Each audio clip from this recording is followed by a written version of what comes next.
यदि आप भी 2024 का बोर्ड परीक्षा देने वाले हैं और आप भी कक्षा 10वीं के छात्र हैं और आप हिंदी पढ़ते हैं तो ये वीडियो आपके लिए सबसे ज्यादा इंपॉर्टेंट होने वाला है। ये वीडियो क्या है, दो प्रकार के स्टूडेंटों के लिए है। ऐसे स्टूडेंट जिन्होंने हिंदी की पूरी तैयारी कर ली है, उनको लग रहा है कि उनके पूरा हिंदी की तैयारी हो चुका है, ऐसे स्टूडेंटों के लिए भी ये वीडियो है। वीडियो उन स्टूडेंटों के लिए भी है जो अभी तक हिंदी में कुछ भी तैयारी नहीं किया है, बिल्कुल उनको नहीं समझ में आ रहा है कि हिंदी में कैसे तैयारी करें, कौन से चैप्टर का हम क्वेश्चन तैयार करें, किस तरह मैं क्या करूंगा, हिंदी के 50 सबसे महत्वपूर्ण बहुविकल्पी प्रश्न कराऊंगा। और यहाँ पे मैं बता दूं कि बोर्ड परीक्षा 2024 में इससे बाहर कोई भी प्रश्न नहीं आएगा। 100% श्योर रहिए कि इससे बाहर कोई भी प्रश्न आपके बोर्ड परीक्षा में नहीं देखने के लिए मिलेगा। बस इतना रट लीजिए, इससे बाहर कोई भी प्रश्न नहीं आने वाला है, पूरा का पूरा नंबर मिलेगा आपका, हिंदी में एक भी नंबर नहीं कटने वाला है। और यहाँ पे मैं बता दूं कि जो स्टूडेंट हिंदी की पूरी तरह से तैयारी कर चुके हैं वो क्या करेंगे, इस वीडियो को लास्ट देखेंगे और लास्ट में मुझे कमेंट सेक्शन में बताएंगे कि 50 में से कितने प्रश्नों का उत्तर उनको पहले से पता था। अगर 40+ प्रश्नों का उत्तर सही दे देते हैं, आपको पहले से तैयार है, तो मान के चलिए बोर्ड परीक्षा 2024 आपको हिंदी में बहुत बढ़िया नंबर मिलने वाला है और आपकी तैयारी क्या है, बहुत ही बेहतरीन है। तो आप अपने आप को चेक करिए कि कितने प्रश्नों का आप लोग उत्तर दे देते हैं। और जो हिंदी की बिल्कुल तैयारी नहीं की, 50 प्रश्नों को आज ही क्या करेंगे, रट लेंगे, क्योंकि यही प्रश्न क्या होगा बोर्ड परीक्षा 2024 में आपके सामने आने वाला है।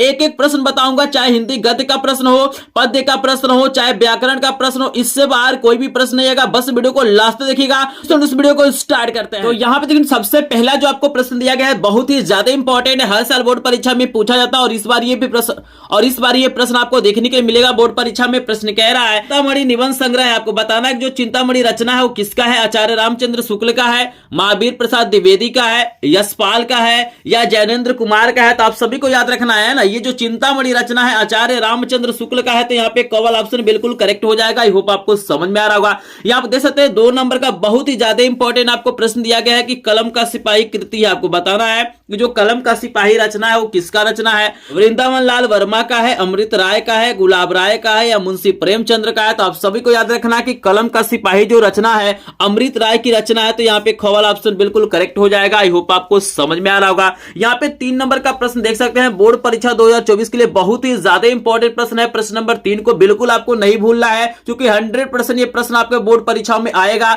यहाँ पे प्रश्न कह रहा है कि शुक्ल युग की समय अवधि, आपको बताना है कि भाई जो शुक्ल युग का समय है वो कब से कब तक माना जाता है। 1900 से 1920 तक माना जाता है, 1919 से 1938 तक माना जाता है, 1925 से 1940 तक माना जाता है, या इनमें से कोई नहीं। तो आपको मैं बता दूं कि यहाँ पे करेक्ट आंसर यहाँ पे ख वाला हो जाएगा। आई होप आपको समझ में आ रहा होगा। लेकिन आपको 4 नंबर का प्रश्न दिया गया है कि हिंदी का प्रथम कहानी है, आपको बताना है कि हिंदी का प्रथम कहानी किसे माना जाता है, कफन को माना जाता है, ममता को माना जाता है, इंदुमती को माना जाता है, इनमें से कोई नहीं। तो आप सभी को याद रखना है भाई जो इंदुमती है वो हिंदी की प्रथम कहानी है, तो गोवल ऑप्शन बिल्कुल करेक्ट हो जाएगा। अगर इस वीडियो का पूरा ध्यान से आप लोग देख लेते हैं ना और ये 50 प्रश्न तैयार कर लेते हैं तो बोर्ड परीक्षा में इससे बाहर कोई भी प्रश्न नहीं आएगा। सभी प्रकार के इंपॉर्टेंट प्रश्नों को इस वीडियो में ले लिया गया है। यहाँ पे देखिएगा 5 नंबर का आपको प्रश्न बहुत ही शानदार, बहुत ही लाजवाब दिया गया है। प्रश्न कह रहा है कि नीड़ का निर्माण फिर किसकी रचना, आपको हरिवंश राय बच्चन की है, यशपाल का है, नागार्जुन का है, राजेंद्र प्रसाद का है। तो आप सभी को याद रखना है कि नीड़ का निर्माण फिर क्या है, हरिवंश राय बच्चन की रचना है, तो ये कवल ऑप्शन बिल्कुल करेक्ट हो जाएगा। यहाँ पे 6 नंबर का प्रश्न बहुत ही ज्यादा इंपॉर्टेंट है और यहाँ पे 100% श्योर है ये प्रश्न आपको बोर्ड परीक्षा में देखने के लिए मिल जाएगा। जो भी प्रश्न आपको यहाँ पे बताया जाएगा हर एक प्रश्न आपका बोर्ड परीक्षा में आने वाला है, तो इस वीडियो को बिल्कुल भी आपको स्किप नहीं करना। अगर आपका भी सपना होगा हिंदी में बढ़िया से बढ़िया नंबर पाने का, तो यहाँ पे प्रश्न है कि भाई हंस पत्रिका के संपादक थे, आपको बताना है कि हंस पत्रिका के संपादक कौन थे, जयशंकर प्रसाद थे, मुंशी प्रेमचंद्र थे, निराला जी थे या महादेवी वर्मा थी। तो आप सभी को याद रखना है कि हंस पत्रिका के जो संपादक थे मुंशी प्रेमचंद्र थे, तो यहाँ पे खवल ऑप्शन बिल्कुल करेक्ट हो जाएगा। आई होप आपको समझ में आ रहा होगा। चलिए आपको नेक्स्ट प्रश्न दिखाते हैं। सामने 7 नंबर का प्रश्न आ गया है, काफी इंपॉर्टेंट प्रश्न है। प्रश्न कह रहा है कि लहरों के राजहंस के लेखक है, आपको बताना है कि लहरों के राजहंस के लेखक कौन है। धर्मवीर भारती हैं, मोहन राकेश हैं, कमलेश्वर हैं, राजेंद्र यादव है। तो आप सभी को याद रखना है कि लहरों के राजहंस के लेखक क्या है, मोहन राकेश है, तो खवल ऑप्शन बिल्कुल करेक्ट हो जाएगा। 8 नंबर का प्रश्न कह रहा है कि बाण भट्ट की आत्मकथा किस विधा की रचना है। यहाँ पे बहुत ही शानदार प्रश्न है। यहाँ पे आपको आत्मकथा लिखा गया है, ठीक है ना। तो बहुत सारे लोग क्या होते हैं बोर्ड परीक्षा में आत्मकथा पे टिक कर देते हैं। याद रखना है कि बाण भट्ट की जो आत्मकथा है ना, ये क्या है, आत्मकथा नहीं है। आपको 4 ऑप्शन दिया गया, आत्मकथा है, जीवनी है, उपन्यास है और कहानी है। तो आप सभी को याद रखना कि 8 नंबर प्रश्न का उत्तर आपका हो जाएगा गौ वाला उपन्यास है। बाणभट्ट की आत्मकथा क्या एक उपन्यास है। आई होप आपको समझ में आ रहा होगा। यहाँ पे 9 नंबर का प्रश्न देख सकते हैं, बहुत ही इंपॉर्टेंट आपको दिया गया है। कह रहा है कि क्या भूलू क्या याद करूं की विधा है। आपको बताना है कि भाई ये जो रचना है क्या भूलू क्या याद करूं, हरिवंश राय बच्चन की ये रचना है। आपको बताना है किस विधा में लिखी गई है, उपन्यास है, कहानी है, आत्मकथा है या जीवनी है। तो आपको मैं बता दूं कि भाई करेक्ट आंसर यहाँ पे ग वाला हो जाएगा। यह एक क्या है, आत्मकथा है। आई होप आपको समझ में आ रहा होगा। 10 नंबर का प्रश्न देख सकते हैं, बहुत ही ज्यादा इंपॉर्टेंट आपके सामने दिया गया है बोर्ड परीक्षा 2024 के लिए। प्रश्न कह रहा है कि शुक्ल युग के प्रसिद्ध उपन्यासकार है। आपका ऑप्शन आपको दिया गया है, पहला दिया गया रांगेय राघव, दूसरा आपको दिया गया धर्मवीर भारती, तीसरा आपको दिया गया भगवती चरण वर्मा, आपको दिया गया मन्नू भंडारी। तो आप सभी को याद रखना है कि शुक्ल युग के जो प्रसिद्ध उपन्यासकार है वो क्या है, भगवती चरण वर्मा है। तो यहाँ पे गो वाला ऑप्शन बिल्कुल करेक्ट हो जाएगा। या 12 नंबर का प्रश्न आपको दिखा रहा है, बहुत ही ज्यादा इंपॉर्टेंट प्रश्न है। प्रश्न कह रहा है कि शुक्लोत्तर युग के लेखक है। आपको बताना है कि शुक्लोत्तर युग के लेखक कौन है। यहाँ पे आपको 4 ऑप्शन दिया गया है, लेकिन आपको मैं बता दूं कि करेक्ट आंसर आपका घ वाला हो जाएगा। धर्मवीर भारती क्या है, शुक्लोत्तर युग के लेखक है। आई होप आपको समझ में आ रहा होगा। आपके सामने 12 नंबर का बहुत ही ज्यादा इंपॉर्टेंट प्रश्न दिया गया है बोर्ड परीक्षा 2024 के लिए। इनके सामने दिया गया है कि ठूठा आम किसकी रचना। ये बहुत ही ज्यादा इंपॉर्टेंट, इसको याद रखिएगा कि ठूठा आम किसकी रचना है। यहाँ पे 4 ऑप्शन आपको दिया गया है। आपको भगवत शरण उपाध्याय दिया गया है, जैनेन्द्र दिया गया है, महादेवी वर्मा है और प्रेमचंद्र है। तो आप सभी को याद रखना है कि भाई करेक्ट आंसर यहाँ पे क वाला हो जाएगा। ठूठा आम क्या है, भगवत शरण उपाध्याय का रचना है। आई होप आपको समझ में आ रहा होगा। यहाँ पे चलिए आपको नेक्स्ट प्रश्न दिखाते हैं क्या दिया गया है। आपके सामने 13 नंबर का प्रश्न बहुत ही ज्यादा इंपॉर्टेंट दिया गया है। प्रश्न कह रहा है कि तितली की कृति है। आपको बताना है कि जो तितली है वो किस विधा की रचना है, इसकी कृति किस विधा में है। यहाँ पे आपको क दिया गया है, कहानी ख दिया गया है, जीवनी ग दिया गया, उपन्यास और घ दिया गया है, नाटक। तो आप सभी को याद रखना है कि तितली क्या है, जयशंकर प्रसाद की रचना है और यह एक उपन्यास है। तो ग वाला ऑप्शन बिल्कुल करेक्ट हो जाएगा। यहाँ पे 14 नंबर का प्रश्न बहुत ही ज्यादा इंपॉर्टेंट आपको दिखाई दे रहा है। यहाँ पे पूछा जा रहा है कि एकांकी सम्राट कहा जाता है। आपको बताना है कि एकांकी सम्राट किसे कहा जाता है। राम कुमार वर्मा को कहा जाता है, सेठ गोविंद दास को कहा जाता है, हरिकृष्ण प्रेमी को कहा जाता है या मोहन राकेश को कहा जाता है। तो आप सभी को याद रखना है कि एकांकिक सम्राट राम कुमार वर्मा को कहा जाता है। तो क वाला ऑप्शन बिल्कुल करेक्ट हो जाएगा। यहाँ पे देखिए 15 नंबर का सबसे ज्यादा इंपॉर्टेंट आपको प्रश्न दिया गया है कि शेखर एक जीवनी की विधा है। आपको बताना है कि शेखर एक जीवनी किस विधा की रचना है। यहाँ पे देखिए आपके सामने जीवनी लिखा गया है। तो काफी स्टूडेंट क्या होते हैं, बोर्ड परीक्षा में कंफ्यूज हो जाते हैं, उनको लगता है कि यह जीवनी है, लेकिन आपको मैं बता दूं कि यह जीवनी नहीं है, यह एक प्रकार का क्या है, उपन्यास है। तो यहाँ पे घ वाला ऑप्शन बिल्कुल करेक्ट हो जाएगा। ऐसे जो ट्रिकी प्रश्न होते हैं इनको आपको जरूर याद रखना चाहिए, क्योंकि बोर्ड परीक्षा में बहुत ज्यादा क्या होता है, बच्चों से इसमें मिस्टेक होता है। यहाँ पे देखिएगा आपके सामने 16 नंबर का प्रश्न दिया गया है कि भाई सुमित्रा नंदन पंत की रचना है। आपको बताना है कि सुमित्रा नंदन पंत की रचना इसमें से कौन है, उर्वशी है, पल्लव है, परिमल है या कामायनी है। तो आप सभी को याद रखना है कि सुमित्रा नंदन पंत की रचना इसमें से ख वाला हो जाएगा, पल्लव हो जाएगा। तो ख वाला ऑप्शन बिल्कुल करेक्ट है।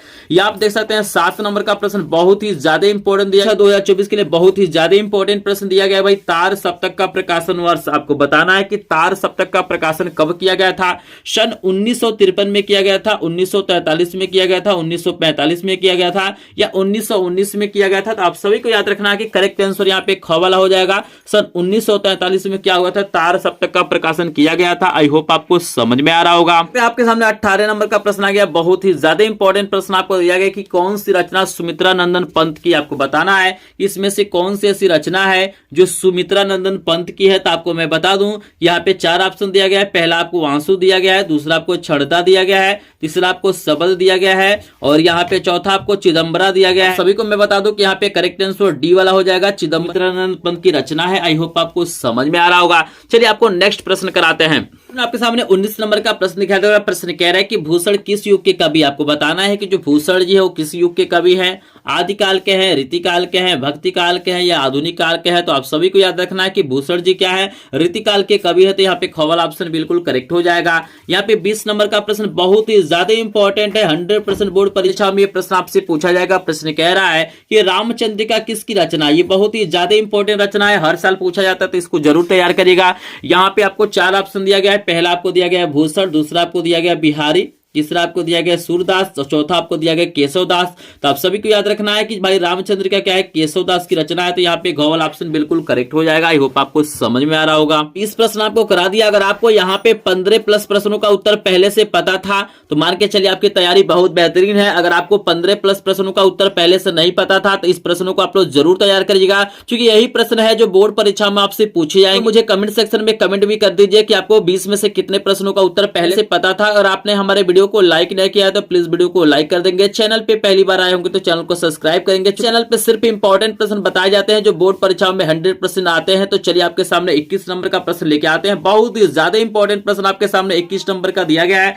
प्रश्न कह रहा है कि भैया रीतिकाल का समय कब से कब तक माना जाता है, ये भी बहुत ज्यादा पूछा जाता है। यहाँ पे आपको दिया गया 1600 से 1616 से 1818 तक, फिर दिया गया 1643 से 1843, फिर दिया गया 1616 से 1632। तो आप सभी को याद रखना है कि यहाँ पे गो वाला ऑप्शन बिल्कुल करेक्ट है। ऑप्शन के अनुसार करेक्ट आंसर गो वाला हो जाएगा। 1643 से 1843 करेक्ट आंसर है। आई होप आपको समझ में आ रहा होगा। 22 नंबर का प्रश्न देख सकते हैं, बहुत ही ज्यादा इंपॉर्टेंट आपके सामने दिया गया है बोर्ड परीक्षा 2024 के लिए। प्रश्न कह रहा है कि महादेवी वर्मा की रचना है। आपको बताना है इसमें से कौन सी ऐसी रचना है जो महादेवी वर्मा जी की है। पहला आपको दिया गया कानन कुसुम, दूसरा आपको दिया गया प्रेम पथिक, तीसरा आपको दिया गया सांद गीत, चौथा आपको दिया गया प्रेम फुलवारी। तो आप सभी को याद रखना है कि गो वाला ऑप्शन बिल्कुल करेक्ट हो जाएगा। सांद गीत क्या है, महादेवी वर्मा की रचना है। आई होप आपको समझ में आ रहा होगा।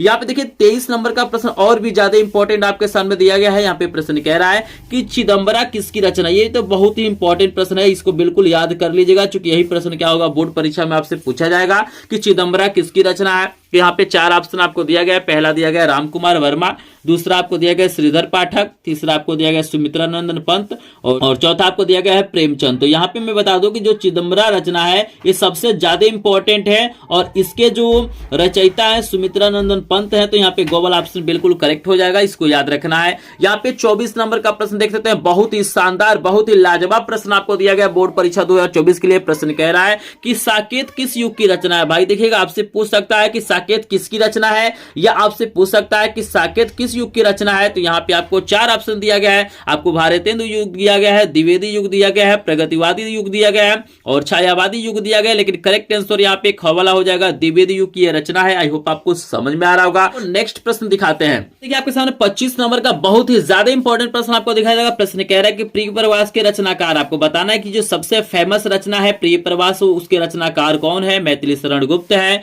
हरिऔध जी है, भारतेंदु हरिश्चंद्र है या दिनकर जी है। तो आप सभी को याद रखना है कि करेक्ट आंसर यहाँ पे ख वाला हो जाएगा। हरिऔध हमारा क्या है, करेक्ट आंसर है। आई होप आपको समझ में आ रहा होगा। 26 नंबर का प्रश्न देख सकते हैं कि द्विवेदी युग में लिखित गई रचना। आपको बताना है कि द्विवेदी युग में कौन सी रचना लिखी गई थी। तार सप्तक लिखी गई थी, कामायनी लिखी गई थी, गीतिका लिखा गया था या प्रिय प्रवास लिखा गया था। तो यहाँ पे करेक्ट आंसर आपका घ वाला हो जाएगा। आई होप आपको समझ में आ रहा होगा। यहाँ पे 27 नंबर का मोस्ट इंपोर्टेंट प्रश्न आप देख सकते हैं। प्रश्न आपको दिया गया है कि रीतिकाल के वीर रस के प्रसिद्ध कवि कौन है। ठीक है ना। यहाँ पे 4 ऑप्शन आपको दिया गया है। घनानंद दिया गया है, भूषण दिया गया है, विहारी दिया गया और सेनापति दिया गया। तो आप सभी को याद रखना है कि करेक्ट आंसर यहाँ पे ख वाला भूषण हो जाएगा। यहाँ पे 28 नंबर का प्रश्न देख सकते हैं। सबसे ज्यादा इंपॉर्टेंट प्रश्न आपको दिया गया है कि आंसू के रचनाकार है। आपको बताना है कि जो आंसू रचना उसके रचनाकार कौन है।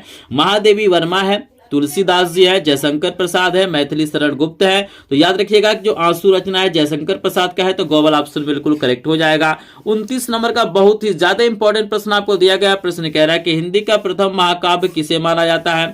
पृथ्वीराज रासो को मानते हैं, पद्मावत को मानते हैं, मानस को माना जाता है या रामचंद्रिका को माना जाता है। तो आप सभी को याद रखना है कि हिंदी का जो प्रथम महाकाव्य है वो क्या है, पृथ्वीराज रासो है। आई होप आपको समझ में आ रहा होगा। ये 50 प्रश्न तैयार कर स्टूडेंट हिंदी में, इससे बाहर कोई भी प्रश्न नहीं आएगा। इसी में से कोई ना कोई 20 प्रश्न आपके बोर्ड परीक्षा में देखने के लिए मिलेगा। आपका भी सपना है कि हिंदी में आपको बढ़िया से बढ़िया नंबर मिले, तो इस वीडियो को ध्यान से देखिएगा। और जिनको भी इसका पीडीएफ नोट चाहिए, लिंक डिस्क्रिप्शन में दिया गया, हमारे ग्रुप को ज्वाइन करेंगे, वहां से आपको फ्री में पीडीएफ नोट मिल जाएगा। और लास्ट में मेरा व्हाट्सएप नंबर भी मिल जाएगा, वहां से भी आप लोग संपर्क कर सकते हैं। आपके सामने 30 नंबर का सबसे ज्यादा इंपॉर्टेंट प्रश्न आपको दिया गया है कि साहित्य लहरी के रचनाकार है। आपको बताना है कि भाई जो रचना साहित्य लहरी उसके रचनाकार कौन है। तुलसीदास जी है, कबीरदास जी है, सूरदास जी है या मीरा जी है। तो आपको मैं बता दूं कि कि साहित्य लहरी जो रचना है ना, इसके जो रचनाकार हैं सूरदास जी है, तो ग्लोबल ऑप्शन बिल्कुल करेक्ट हो जाएगा। आई होप आपको समझ में आ रहा होगा। और जल्दी से मुझे कमेंट सेक्शन में बता देंगे कि आपको 30 में से कितने प्रश्नों का उत्तर पहले से पता था। अगर यहाँ पे लगभग 25 प्रश्नों का उत्तर आपको पहले से पता था तो मान के चलिए बहुत बेहतरीन आपका तैयारी है। तो 25 से कम प्रश्नों का उत्तर पता था तो आपको इन प्रश्नों को तैयार करने की जरूरत है। तो आप लोग मुझे कमेंट सेक्शन में जल्दी से कमेंट करिएगा। यहाँ पे चलिए आपको 31 नंबर का प्रश्न कराते हैं। लेकिन स्टूडेंट जो लोग वीडियो को लाइक नहीं किए होंगे प्लीज वीडियो को लाइक करेंगे, चैनल पे पहली बार आए होंगे तो चैनल को सब्सक्राइब करेंगे। और हम इस वीडियो का टारगेट रखते हैं मात्र 50 लाइक, क्योंकि मेरे पास क्या है 50 प्रश्न है जो मोस्ट इंपॉर्टेंट है बोर्ड परीक्षा 2024 के लिए। तो अगर आपको भी लगता है कि ये प्रश्न इंपॉर्टेंट है, आपको सपोर्ट करना चाहिए, तो प्लीज एक बार वीडियो को लाइक कर देंगे। चैनल पे पहली बार आए होंगे तो चैनल को सब्सक्राइब करेंगे। आपके सामने आ गया नेक्स्ट प्रश्न। तो यहाँ पे लगभग मैंने आपको 30 प्रश्न क्या किया, हिंदी गद्य के इतिहास और हिंदी पद के इतिहास पे करा दिया। अब चलिए आपको 20 प्रश्न कराते हैं हिंदी व्याकरण से। बिल्कुल इससे बाहर कोई भी प्रश्न नहीं आएगा, बस इतना आप लोग तैयार करके जाइएगा। प्रश्न कह रहा है 31 नंबर का कि करुण रस का स्थायी भाव है। यहाँ पे 4 ऑप्शन आपको दिया गया है। पहला सुख दिया गया है, दूसरा रति दिया गया है, तीसरा आपको क्रोध दिया गया है और चौथा आपको भयानक दिया गया। तो आप सभी को याद रखना कि करुण रस का जो अस्थायी भाव होता है सुख होता है। आई होप आपको समझ में आ रहा होगा। 32 नंबर का प्रश्न बहुत ही ज्यादा इंपॉर्टेंट है। प्रश्न कह रहा है कि हास्य रस का अस्थायी भाव आपको बताना है। यहाँ पे 4 ऑप्शन आपको दिया गया है, लेकिन करेक्ट आंसर यहाँ पे हास हो जाएगा। आई होप आपको समझ में आ रहा होगा। 35 नंबर का प्रश्न आपको दिखाई दे रहा होगा, बोर्ड परीक्षा 2024 के लिए इंपॉर्टेंट प्रश्न है। प्रश्न दिया गया है कि पीपर पात्र सरिस मंडोला में कौन सा अलंकार हो सकता है।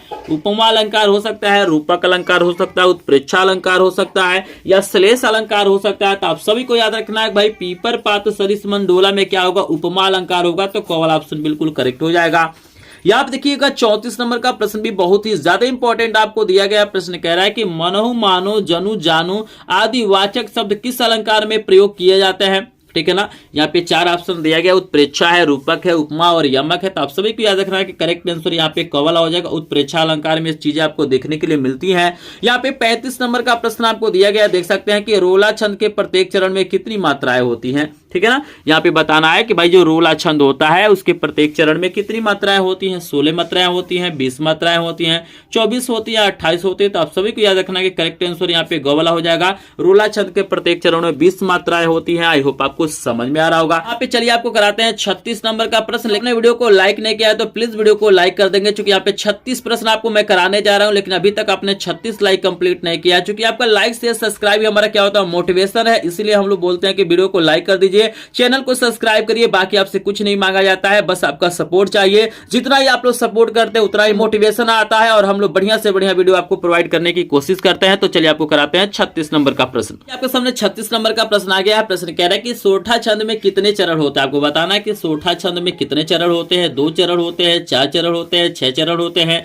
या 8 चरण होते हैं। तो आप सभी को याद रखना कि सोठा छंद में क्या होते हैं, 4 चरण होते हैं। तो खवल ऑप्शन बिल्कुल करेक्ट हो जाएगा। यहाँ पे 37 नंबर का प्रश्न देख सकते हैं, बोर्ड परीक्षा 2024 के लिए बहुत ही ज्यादा इंपॉर्टेंट प्रश्न है। प्रश्न दिया गया है कि पर्यावरण शब्द में प्रयुक्त उपसर्ग है। आपको बताना है कि पर्यावरण शब्द में कौन सा उपसर्ग यहाँ पे यूज किया गया है। यहाँ पे 4 ऑप्शन आपको दिया गया है, लेकिन करेक्ट आंसर यहाँ पे गवाला हो जाएगा। परि उपसर्ग का यहाँ पे प्रयोग किया गया है। आई होप आपको समझ में आ रहा होगा। यहाँ पे देख सकते हैं आपको 38 नंबर का बहुत ही ज्यादा इंपॉर्टेंट प्रश्न दिया गया है। प्रश्न कह रहा है उप उपसर्ग से बना शब्द नहीं है। आपको बताना है कि किसमें उप उपसर्ग नहीं है। यहाँ पे 4 ऑप्शन आपको दिया गया है, लेकिन करेक्ट आंसर यहाँ पे खवाला हो जाएगा। ऊपर में क्या है, हमारा उप उपसर्ग नहीं है। आई होप आपको समझ में आ रहा होगा। यहाँ पे 39 नंबर का प्रश्न देख सकते हैं, बोर्ड परीक्षा 2024 के लिए काफी इंपॉर्टेंट दिया गया है। प्रश्न कह रहा है कि पीतांबर में कौन सा समास है। आपको 4 ऑप्शन दिया गया है। कर्मधारय समास दिया गया है, द्वंद्व समास दिया गया है, बहुव्रीहि समास दिया गया है और तत्पुरुष समास दिया गया है। लेकिन आपको मैं बता दूं कि जो पीतांबर शब्द इसमें बहुव्रीहि समास होगा, तो गॉगल ऑप्शन बिल्कुल करेक्ट हो जाएगा। तो मैं बता दूं जो बिल्कुल लेटेस्ट आपका बोर्ड परीक्षा 2024 के लिए जो आपका क्या है लेटेस्ट सिलेबस है, जो चीजें आपके बोर्ड परीक्षा में आने वाला है, बिल्कुल उसी प्रकार के यहाँ पे प्रश्न लिया गया। और जिस प्रश्न मैं आपको बता रहा हूँ यही प्रश्न क्या होगा बोर्ड परीक्षाओं में पूछा जाएगा। तो विश्वास करके आप लोग इस प्रश्नों को तैयार करके जाएगा। 40 नंबर का प्रश्न कह रहा है कि शताब्दी जो शब्द है इसमें कौन सा समास होगा। द्विगु समास होगा, कर्मधारय समास होगा, बहुव्रीहि समास होगा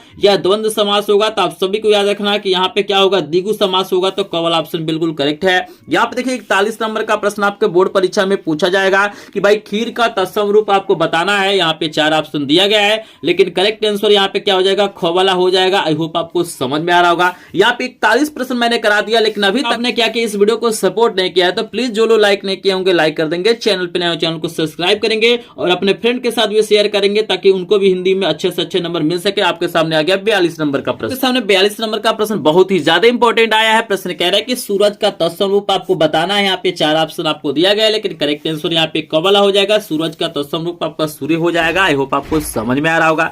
यहाँ पे 43 नंबर का प्रश्न देख सकते हैं, आपको पूछा जा रहा है कि गंगा का परिवाची आपको बताना है कि गंगा का परिवाची क्या होता है। आपको 4 ऑप्शन दिया गया है, लेकिन करेक्ट आंसर यहाँ पे ग वाला हो जाएगा। सूर्य सरिता क्या होता है, गंगा का परिवाची होता है। 44 नंबर का प्रश्न भी बहुत ही ज्यादा इंपॉर्टेंट है, बोर्ड परीक्षा 2024 के लिए। प्रश्न कह रहा है कि कमल का परिवाची शब्द है। आपको बताना है कि कमल का परिवाची क्या है। आपको 4 ऑप्शन दिया गया है, लेकिन करेक्ट आंसर यहाँ पे क वाला हो जाएगा। पंकज आपका करेक्ट ऑप्शन हो जाएगा। यहाँ पे 45 नंबर का प्रश्न देखिए, आपको बोर्ड परीक्षा में पूछा जाएगा। प्रश्न कह रहा है कि उस्मद का सप्तमी एकवचन का रूप क्या होगा। 4 ऑप्शन आपको दिया गया है, लेकिन करेक्ट आंसर यहाँ पे क वाला हो जाएगा। आई होप आपको समझ में आ रहा होगा। ये भी बोर्ड परीक्षा में आपके सामने आएगा प्रश्न। और 46 नंबर का भी प्रश्न बिल्कुल ध्यान से देखिएगा, चूंकि बिल्कुल नया प्रश्न ये आपके सामने आएगा। का पंचमी एकवचन का रूप होगा। 4 ऑप्शन आपको दिया गया, लेकिन करेक्ट आंसर यहाँ पे ग वाला हो जाएगा। बहुत ही ज्यादा इंपॉर्टेंट है, बोर्ड परीक्षा में आपको देखने के लिए मिल जाएगा। इसको जरूर तैयार करिएगा। और 47 नंबर का प्रश्न आप सभी को पता है कि वाक्य से रिलेटेड प्रश्न पूछा जाएगा। तो आपसे प्रश्न पूछा जा सकता है कि वाक्य के कितने अंग होते हैं।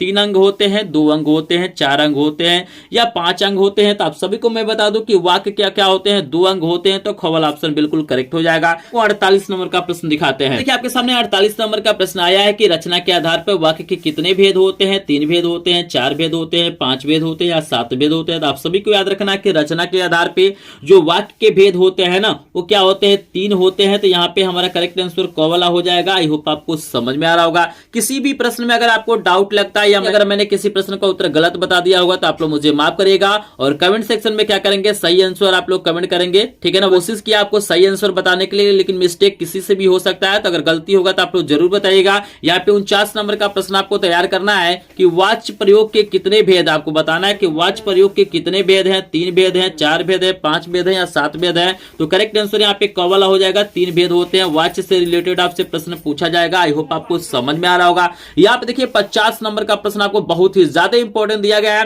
क्योंकि आप सभी को पता है कि विकारी और अभिकारी से रिलेटेड प्रश्न आपसे पूछा जाएगा, ठीक है ना। ये 50 नंबर का प्रश्न पूछा गया है कि संख्या के मुख्यतः कितने भेद होते हैं। आपको 4 ऑप्शन दिया गया है। यहाँ पे क दिया गया है 5, ख दिया गया है 7 और ग आपको दिया गया है 6 और ग दिया गया 8। तो आप लोग ना इस प्रश्न का उत्तर आप लोग मुझे कमेंट सेक्शन में कमेंट करेंगे। इससे मुझे ये पता चलेगा कि आप लोगों ने इस वीडियो को बिल्कुल ध्यान से देखा है और आप भी हिंदी में बढ़िया से बढ़िया नंबर पाना चाहते हैं। आपका भी सपना है कि आप भी क्या करें, अपने माता पिता का नाम रोशन करें और बढ़िया से बढ़िया परसेंटेज लाएं। तो आप लोग इस प्रश्न का उत्तर मुझे जरूर कमेंट सेक्शन में बताइएगा, ताकि मुझे थोड़ा सा मोटिवेशन मिले और इसी प्रकार का वीडियो इस चैनल पे डालता रहूं। तो प्लीज आपसे रिक्वेस्ट है कि एक बार कमेंट सेक्शन में जरूर बताइएगा कि इसका आंसर क्या होगा। और आप लोग मुझे कमेंट सेक्शन में भी बता दीजिएगा कि आपको 50 में से कितने प्रश्नों का उत्तर पहले से पता है। अगर आपको यहाँ पे 40 प्लस लगभग 40 प्रश्नों का उत्तर पहले से पता है तो आपकी तैयारी बहुत बेहतरीन है। आपका हिंदी में बढ़िया से बढ़िया नंबर आएगा। लेकिन अगर आपको 40 से कम प्रश्नों का उत्तर पता था तो आप लोग इसको तैयार कर लीजिएगा, क्योंकि यही सब प्रश्न क्या होते हैं बोर्ड परीक्षा में आपसे पूछे जाएंगे।